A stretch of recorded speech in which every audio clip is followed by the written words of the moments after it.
Bill. Thank you, ma'am. So Colorado, Hawaii, Oregon, Utah, and Washington all have automatic mail-in ballot systems. The White House has made its position clear on absentee ballots and also the concern over these universal systems. Does the White House think that those elections are fraudulent or more at risk of fraud? Always a mail-in ballot system, mass mail-out ballots are going to be more at risk of fraud. Look at LA County, where 112% of LA County is registered. That means you have 12% of excess ballots floating around that are, we know, at least 12% that are not accurate ballots that were mailed out.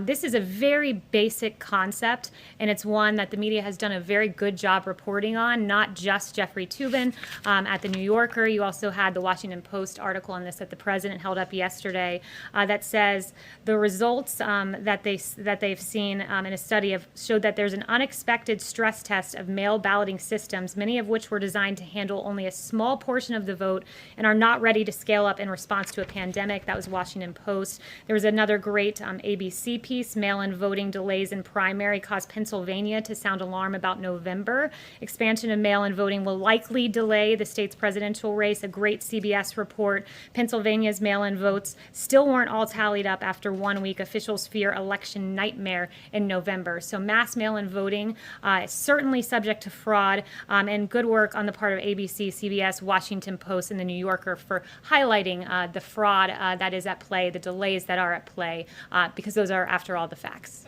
Maybe a follow-up question then. I want to change gears and talk to you about Twitter.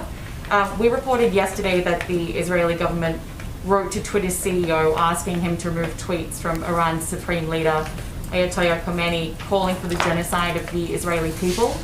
The company refused to do that because they said that the tweets were, quote, comments on current affairs.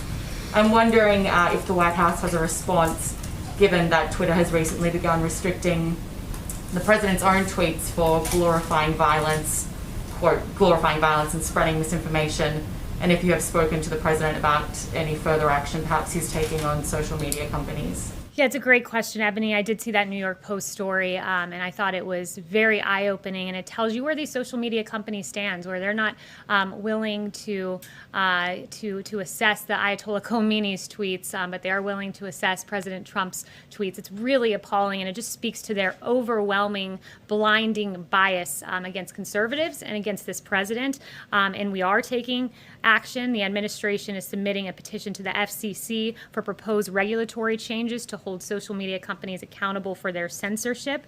And this petition that was previously reported on earlier in the week asked the FCC to end the loophole that allows social media companies to escape civil lawsuits for their own speech, fact checks, and deplatforming. And the petition seeks to expose social media companies to liability as a speaker or a publisher if they act as editors of content on their platforms or remove lawful speech based on politics. And very good work by the New York Post in highlighting that issue.